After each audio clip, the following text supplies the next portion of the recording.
عاشقم بوده و کردی فراموشم، کنج دیوار جدایی من خموشم. در دادی خالی کردی آغوشم،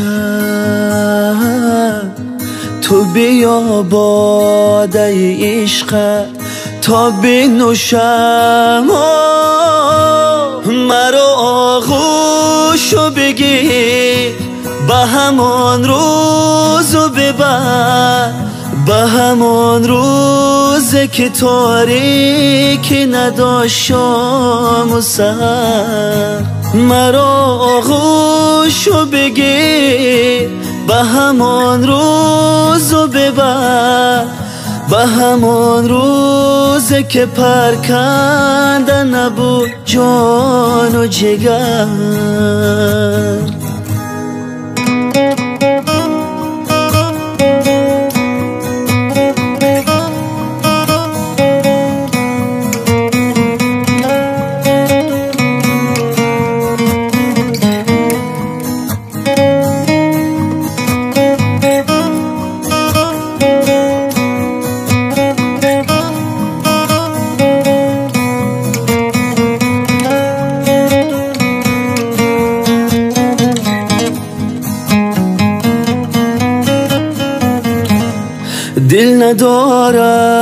دل ندارم که برات هدیه کنم، تو گذار گوشه قلبت تا به خود کلبه کنم.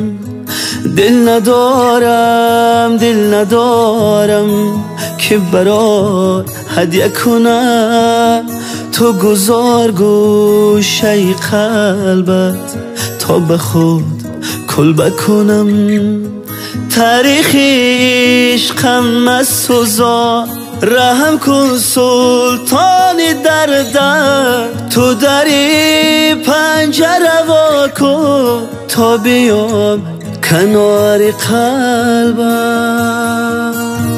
مرا آغوشو بگیر به همان روزو ببر، به همان روزه که تاریکی نداشت شام و سحر. مرا آغوشو بگیر به همان روزو ببر، به همان روزه که پرکنده نبود جان و جگر.